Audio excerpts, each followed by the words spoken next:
Bem-vindos ao nosso canal da Solidária TV.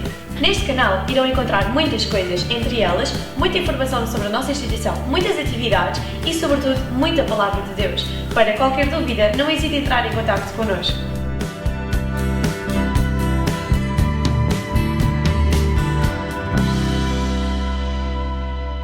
Querido Deus, eu quero te pedir que mais uma vez neste lugar, onde tantas vezes nos tens falado, nos tens abençoado, o faças também neste lugar e neste dia.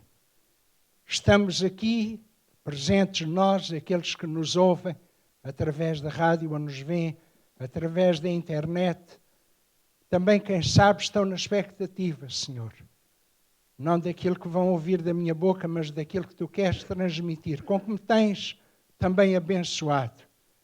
E, Senhor, a Tua palavra nos constrange e alimenta, porque nós não vivemos só de pão, mas vivemos de toda a palavra que sai da Tua boca.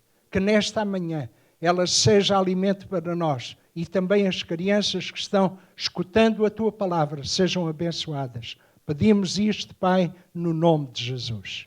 Amém. Na terça-feira nós tivemos uma reunião e o nosso pastor ministrou sobre uma passagem da Escritura que não vou ler agora, mas vai incidir, não sei porquê, mas Deus saberá a razão. Mas queria ler 2 textos bíblicos e depois apresentar o tema daquilo que vou falar. João capítulo 3, 16, quase não era preciso pôr ali, porque todos sabemos de cor. Sabe? Alguém sabe de cor João capítulo 3, verso 16? Porque Deus amou o mundo de tal maneira que deu o seu Filho unigênito para que todo aquele que nele crê não pereça, mas tenha a vida eterna. Não falhei em nada, só não disse as vírgulas. Mas é isso. Somos capazes de dizer, sentindo, porque Deus amou o mundo de tal maneira que deu o seu Filho unigênito para que todo aquele que nele crê não pereça, mas tenha a vida eterna. Há um outro texto que eu pedi que pusessem, que é Lucas capítulo 19, verso 10.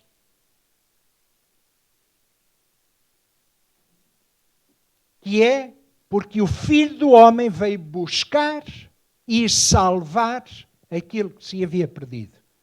Então eu vou falar sobre o imensurável amor de Deus. Se a Bíblia diz que Deus amou o mundo de tal maneira que deu o seu Filho unigênito, nós temos que entender que a vontade soberana de Deus ao enviar o seu Filho não é para estabelecer uma nova religião, ou um novo grupo, ou uma nova seita, ou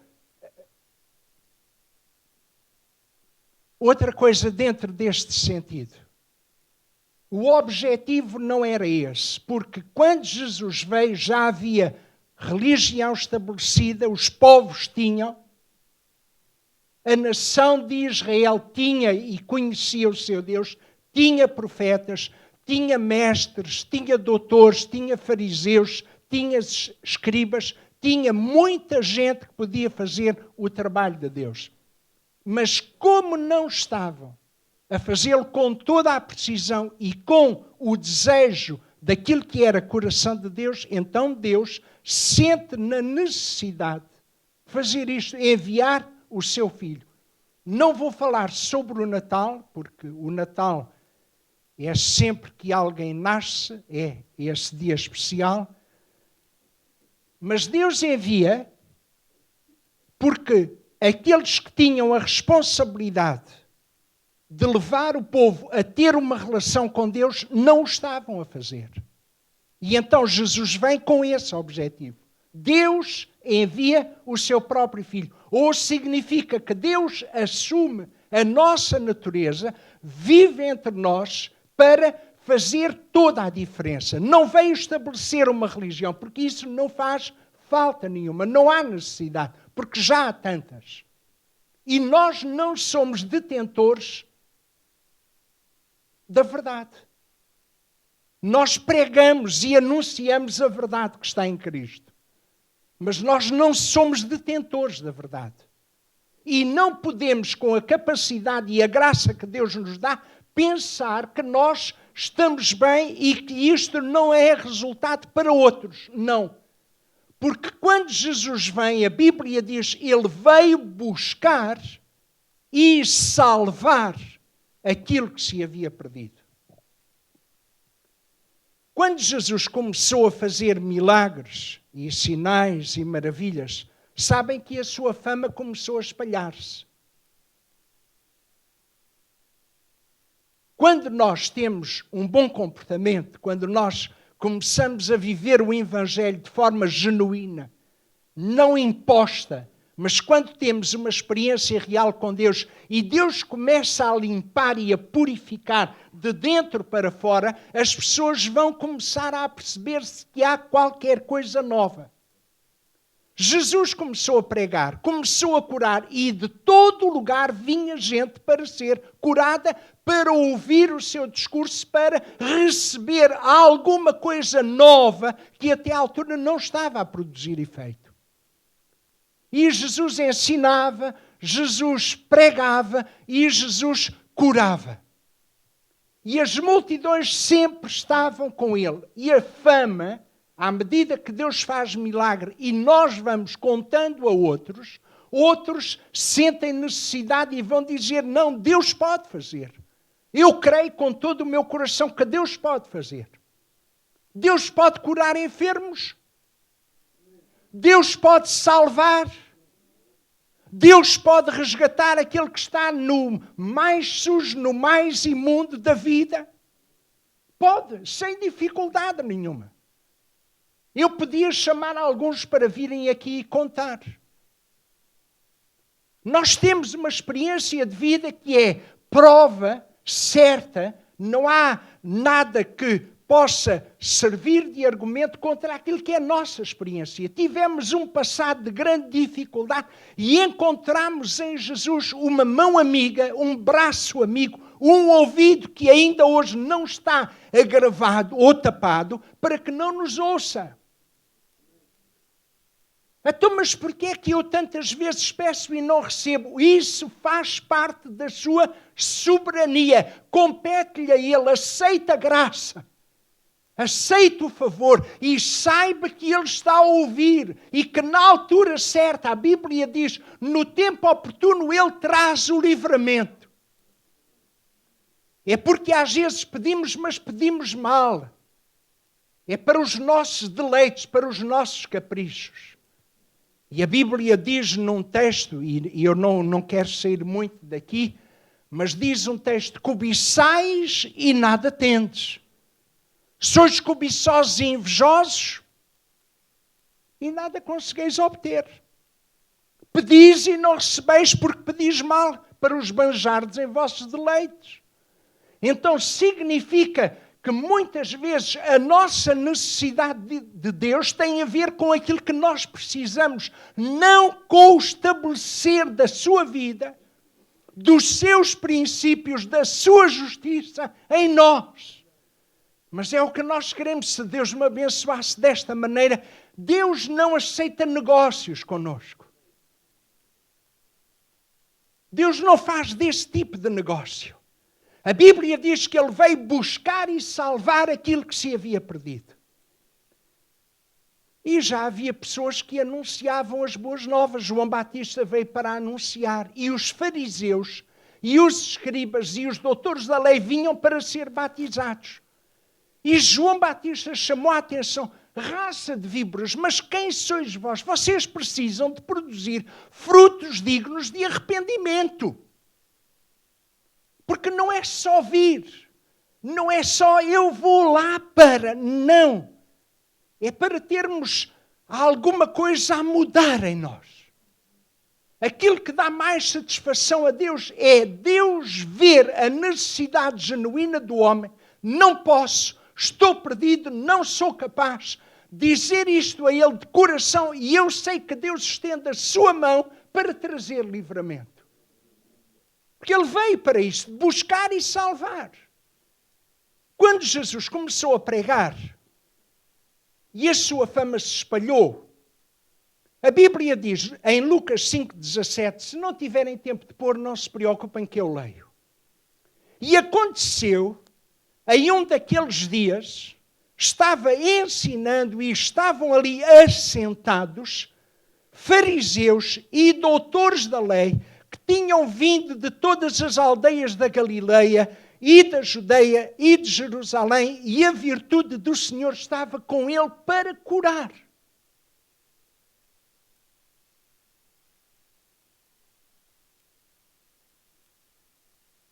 E nós lemos e ficamos assim, pronto, está bem.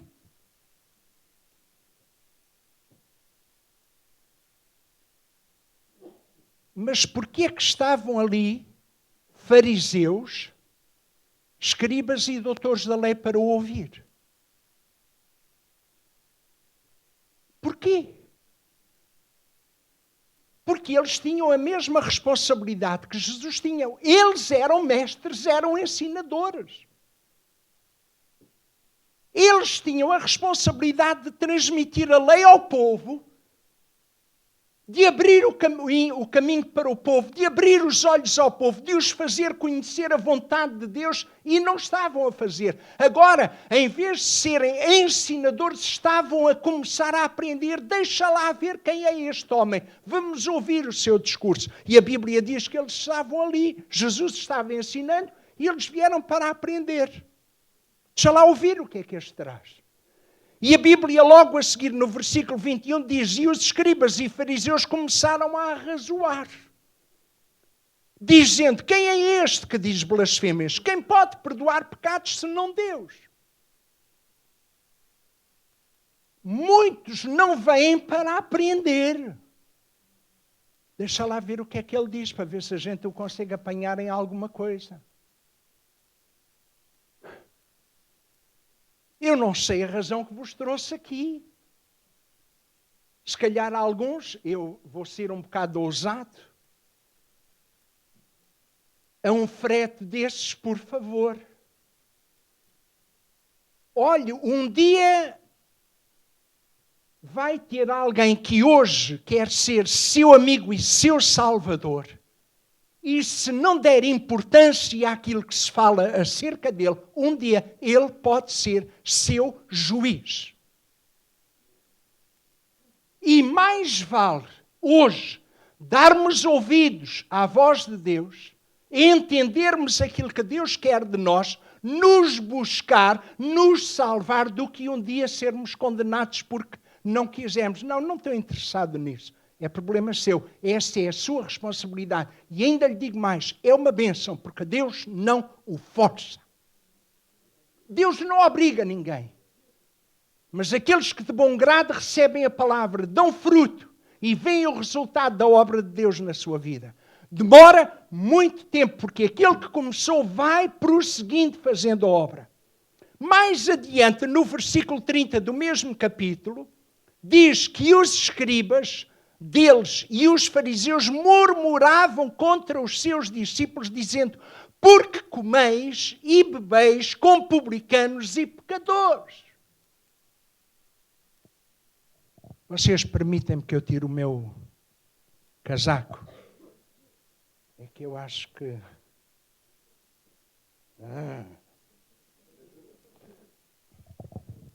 É mesmo assim, isto não é de... Pode ser. Veja se ninguém mexe nos bolsos. Está bem.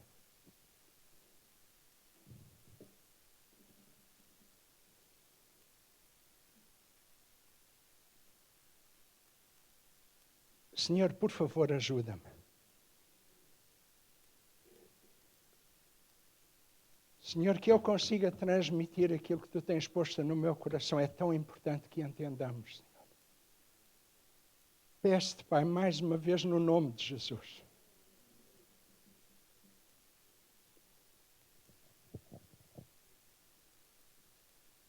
se havia homens que apontavam o caminho para Deus e que agora estavam a aprender para ver quem é este homem que se levantou, que vem com uma nova doutrina, queremos ouvi-lo, queremos perceber, não estavam dispostos a que Jesus agisse. Achavam estranho tudo aquilo que ele fazia. E agora até criticavam os seus discípulos, dizendo, mas por que comeis e bebeis com publicanos e pecadores? Mas Jesus é que responde.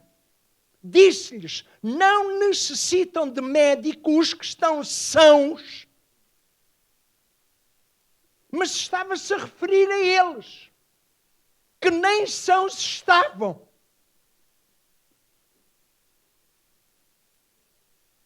Aqueles homens não estavam sãos. Mas Jesus responde, não necessitam de médicos que estão sãos, mas sim os que estão enfermos. Eu não vim chamar os justos, mas vim sim chamar os pecadores ao arrependimento. Porque Jesus veio buscar e salvar aquilo que se havia perdido. Quem precisava de ajuda não era quem ensinava a lei. Era quem estava afastado da lei, não queria saber da lei e tinha razões para não querer nada a ver com Deus. Mas Deus não tem culpa. Sabe como é que a Austrália começou a ser povoada? Com muitos ingleses. Que iam como pagavam os seus crimes indo para esta ilha. Sabem quem é que lá vivia como guarda prisional? Ministros do Evangelho e padres. Sabe porque é que os australianos têm uma certa aversão à religião? Não sei se hoje ainda se mantém esta tradição. Sabem porque é que eles tinham aversão à religião?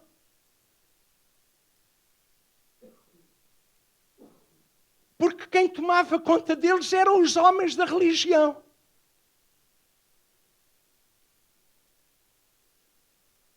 Se eles se preocupavam com eles mesmos, o círculo era tão fechado que os pecadores não tinham lugar ali.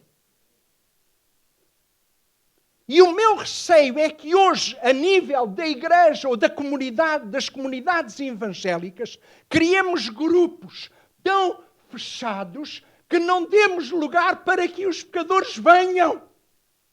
Jesus quis abrir a porta para os pecadores virem, porque estavam a ser esquecidos.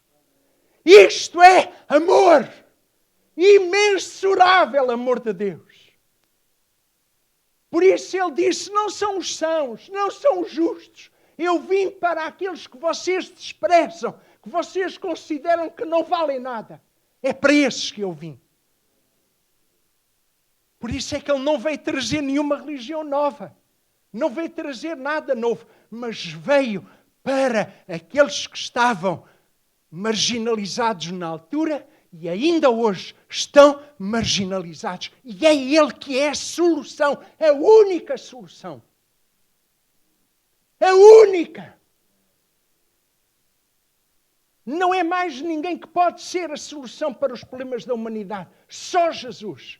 Os políticos bem se descosem, fazem tudo, mas não há. Só nas mãos dele. Nós continuamos a ler, eu fiz esse trabalho, no mesmo Evangelho de Lucas, no capítulo 6.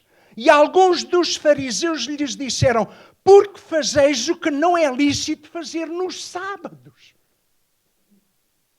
Nós cantamos aqui que temos liberdade.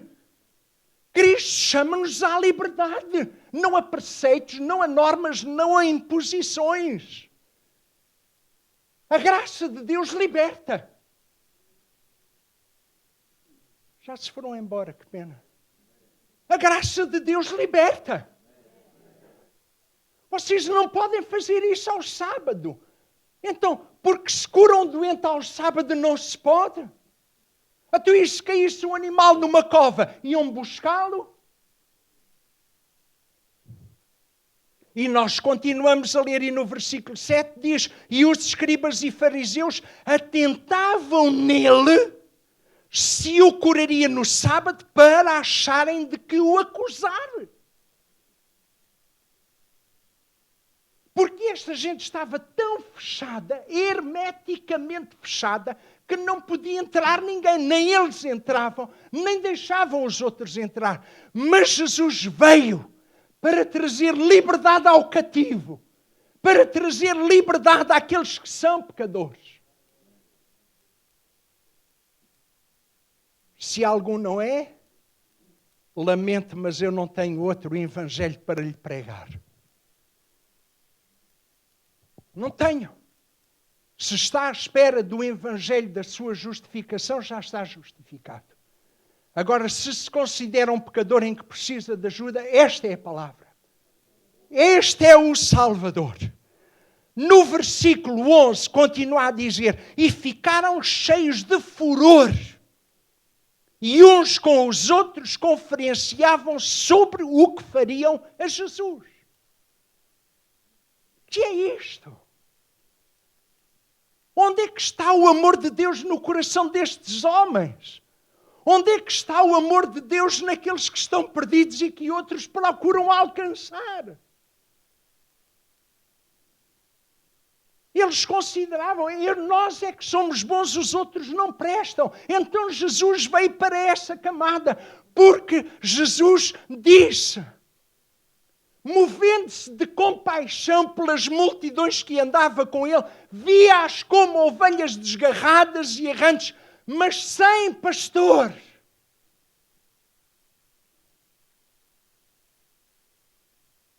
Não havia quem cuidasse dessa gente. Por alguma razão, Deus levantou este ministério. Eu vou dizer novamente, porque acho que vocês adormeceram entre uma palavra e outra. Por alguma razão, Deus levantou este ministério. Porque se alguns de nós entrássemos dentro das igrejas há uns anos atrás, ou se calhar hoje, não tínhamos assento porque o cheiro era nauseabundo e as pessoas afastavam-se de nós. Não havia lugar para nós lá. E éramos capazes de ser estigmatizados dizendo, não, dado o passado dele, não. Jesus não vê isso. Jesus vê gente carente que precisa de ajuda, que precisa de socorro. E Ele veio buscar e salvar.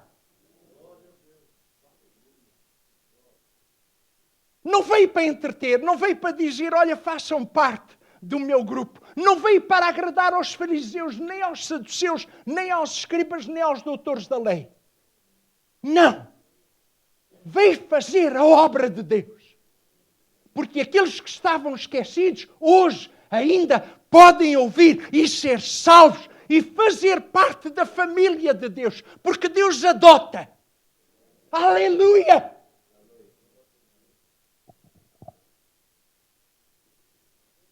Chegamos ao capítulo 7. Já acabou? Não. Capítulo 7, verso 30. Mas os fariseus e os doutores da lei rejeitaram o conselho de Deus contra si mesmos, não tendo sido batizados por ele. Iam para ser batizados por João Batista, nós temos tudo, olha o estilo. Olha a vestimenta. Se alguém merece ser batizado, somos nós. Olha, não cheiramos mal, perfumamos, tomamos banho todas as manhãs, estamos no templo ensinando. Se alguém merece ser batizado por João Batista, somos nós. Mas a Bíblia diz que eles rejeitaram o conselho de Deus. Estabeleceram a sua própria religião, os seus próprios princípios. E mais ninguém entrava. Já pensaram? Por favor, pensem um bocadinho comigo, porque aquilo que está aqui dentro é para trabalhar. Se acontecesse hoje, não havia lugar para nós. fechavam-nos a porta. Mas nós continuamos a anunciar Jesus aqui, nas ruas, em qualquer lugar, tendo oportunidade ou sem oportunidade, estamos dando o conselho de Deus e testemunho daquilo que Deus fez por nós. Foi assim que esta obra começou em Portugal e nos outros países.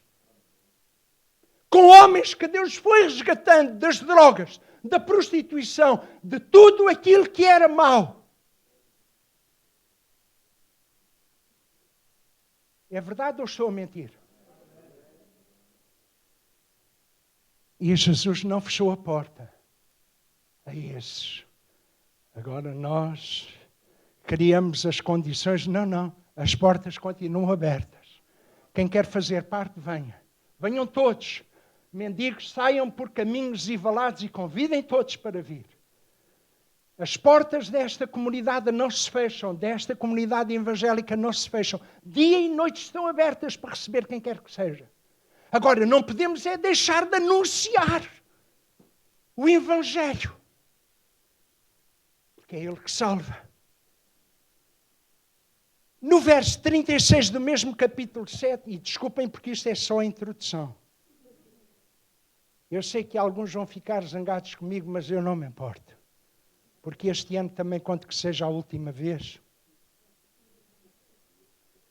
Como diz o irmão Vítor Pinto, se o pastor Luís Miguel me puxar as orelhas, já não crescem muito.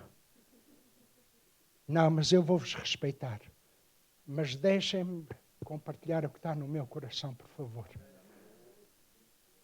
No verso 36 diz, e rogou-lhe um dos fariseus que comesse com ele. Que é isto? Eles criticavam Jesus porque comia com os publicanos e com os pecadores. E agora um fariseu. Não te importas de vir... Não sou eu fariseu, só sou faria. Vá devagarinho. Mas um fariseu chega lá, olha, não te importas de vir comer a minha casa? E até Jesus vai. Quando alguém convida, Jesus vai. Se você, sem querer, pensar ou disser, Jesus, salva-me. Ele começa logo a agir. Eu peço imensa desculpa, mas ele começa logo a agir, porque ele tem ouvido que ouve. Um dia eu pensei que Deus não podia sequer atender para mim, porque eu era tão pecador, que Ele não tinha espaço para mim, que o Evangelho não era para mim, mas um dia eu disse, se Deus pode fazer nos outros, faz comigo. E Ele ouviu. Ele ouviu. Não gritei, foi no coração. Se tu podes fazer nos outros, faz comigo. E fez. E está aqui. Já com quase 65 anos. Bênção. Quem? Não está ninguém a dormir. Já teve, mas já acordou. Porque eu não deixo.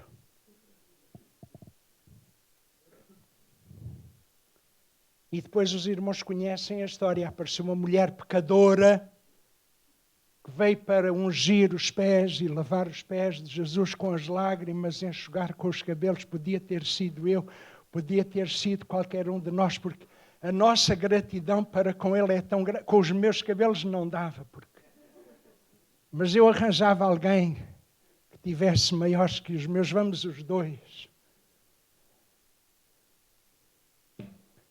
E aparece uma pecadora por trás, lavando. Se este soubesse quem é esta mulher e não sabe, ou pensas que Jesus não te conhece? Saberia que é uma pecadora e nem aceitava que fizesse isto. Então, mas o homem não o recebeu para comer uma refeição. Não, essa da refeição foi uma desculpa para ver se o apanhava em alguma coisa.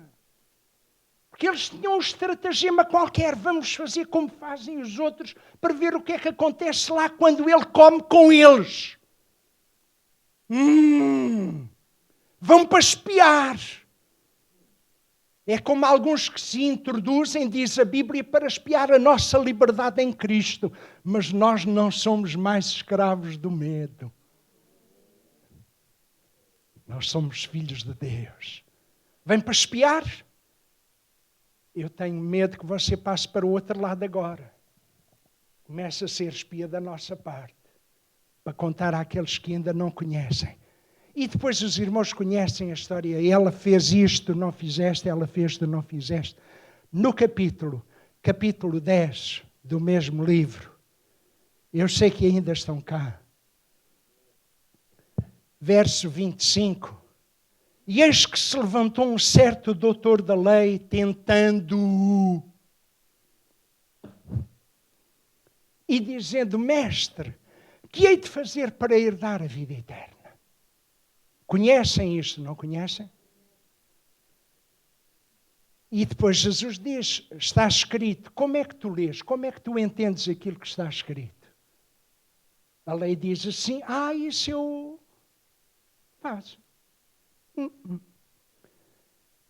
E Jesus, quando falou no verso 29, ele, porém, querendo justificar-se a si mesmo, disse a Jesus, e quem é o meu próximo? É que eu entendi o que tu disseste, mas essa do próximo está-me a fazer um bocado de confusão.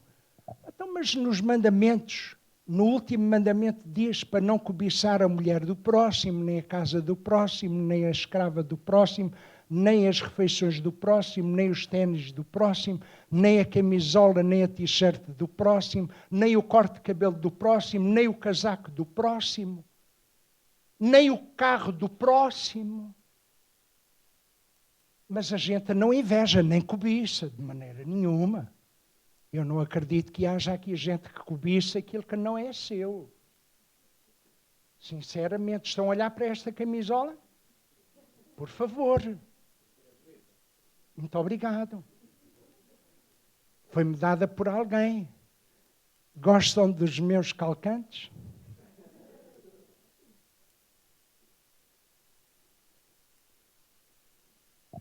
É bênção de Deus.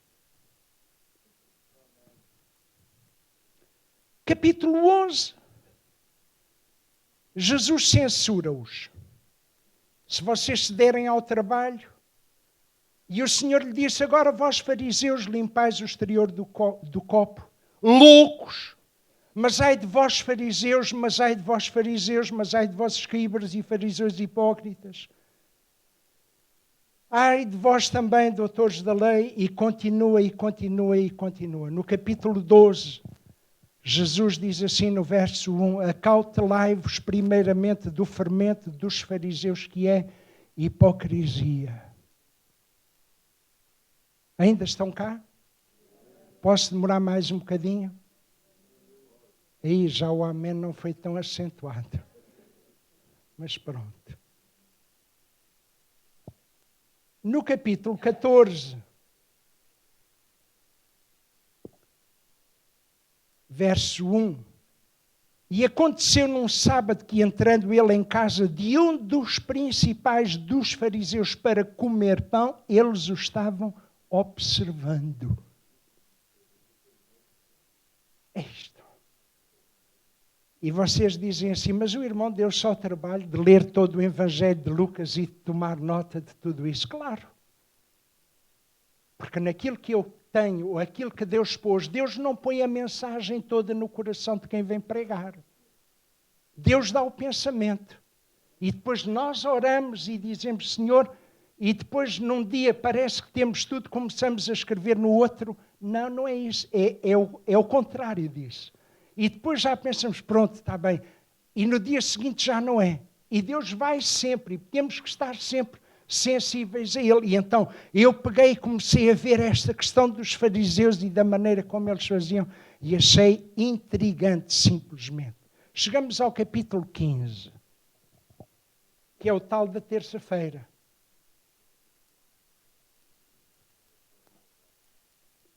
da terça-feira, alguns sabem do que é que eu estou a falar. E os fariseus e os escribas murmuravam, dizendo, este recebe pecadores e come com eles. Os fariseus e os escribas nem sabiam que missão tinham. Agora, Jesus sabia. Veio para buscar e salvar aquilo que se havia perdido. Mas não foi só na altura, é hoje. Nós não estamos aqui por acaso. Não, meu amigo. Você está aqui porque Deus tem um plano para a sua vida. E ou aceita, e vai ser assim, ou rejeita, e vai ser assim.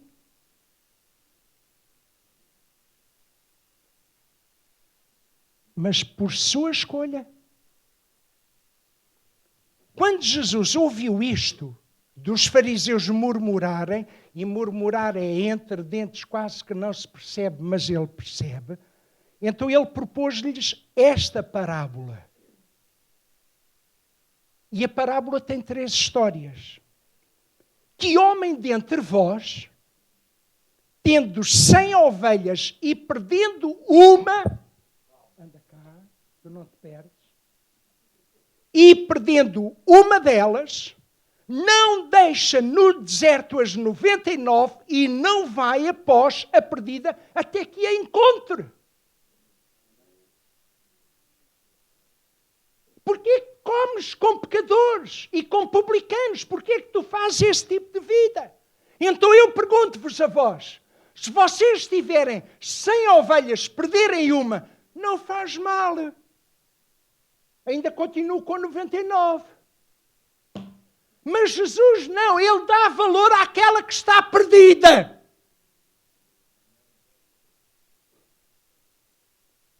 Por isso é que diz, ele sai, acha, põe sobre os ombros, cheio de júbilo, chega à casa, convoca os amigos e diz, amigos, encontrei a ovelha perdida. E foi ele que disse, ainda tem que pregar noutros lugares, porque tem outras ovelhas que não fazem parte deste aprisco, mas convém agregá-las. E se eles não entenderam, Jesus diz, ou qual a mulher? Porque se eles não se consideravam como homens, porque há um problema de género hoje, se a parábola não chega para os homens, pode ser que chegue para as mulheres. Ou qual a mulher que, tendo 10 dracmas, se perder uma dracma, não acende a candeia e varre a casa e busca com diligência até a achar. 10 dracmas era o dote que a mulher levava para o casamento. Era um presente que ela tinha. E faltava uma. Não faz mal, tem 9. É porque, quantos dedos é que eu tenho? Aqui. E 2 vezes isto é quanto? Não, é 9. 1, 2, 3, 4, 5, 6, 7, 8, 9.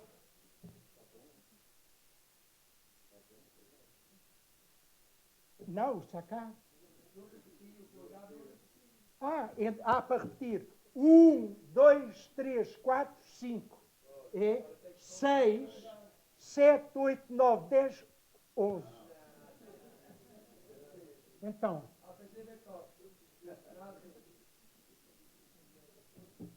1, 2, 3, 4, 5. Ao contrário, pois. 6.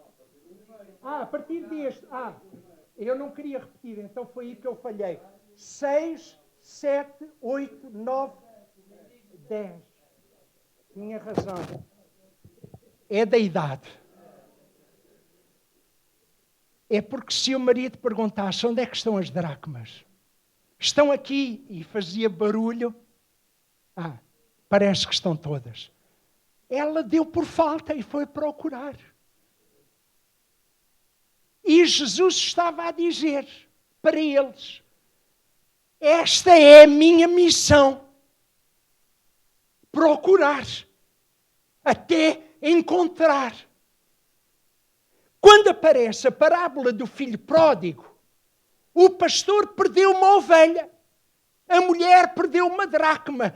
Mas o pai dos 2 filhos não perdeu o filho.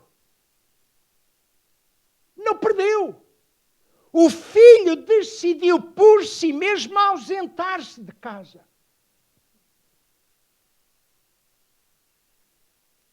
E foi e viveu como quis. Mas o pai todos os dias estava no terraço da casa à espera de o ver. Todos os dias. Todos os dias. Todos os dias.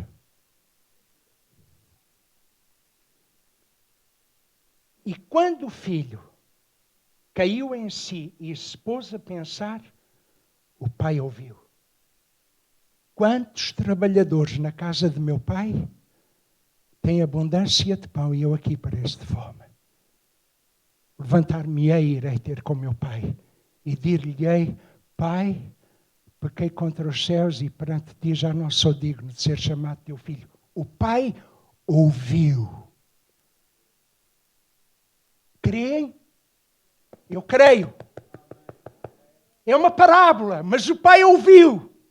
Agora só falta esperar o percurso. E nesse tempo que demora entre o sair, levantar-se e ir, demora aquelas dúvidas. Eu não sei se volto para lá, porque eu quando fui, eu saí e depois disse que nunca mais vinha para aqui. Agora até tenho vergonha de lá voltar.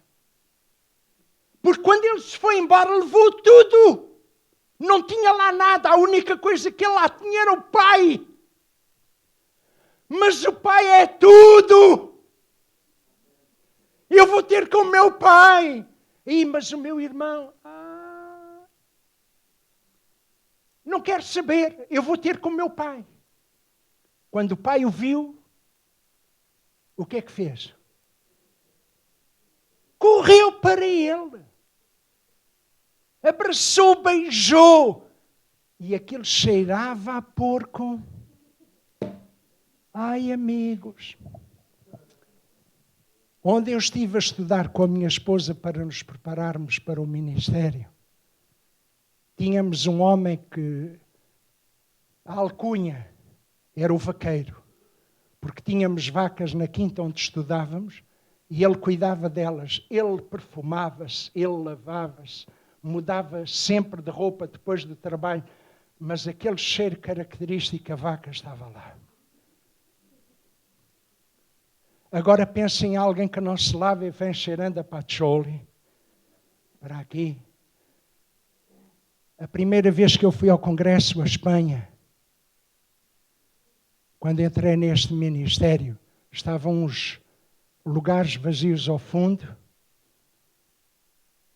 Quando viemos para cá, a caminhoneta vinha cheia. Alguns portugueses vieram atrás que tinham um cheiro.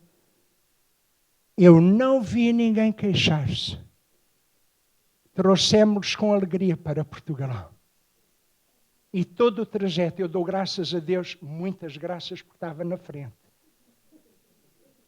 Mas chegava lá, porque as janelas vinham meio fechadas, mas nós não nos preocupamos com isso. O pai não pensou, ele cheira mal. Não. Trazei a melhor roupa, trazei um anel, pôde-lhe alparcas nos pés, matei o bezerro cevado, porque este meu filho estava perdido. Tu és aquele por quem Jesus está nesta manhã, neste lugar. Jesus está aqui por ti. A ovelha não pôde ser trazida, foi o pastor que a foi buscar. A dracma teve que ser. Que precisas de Deus, tu precisas de vir e Ele está aqui para te abraçar.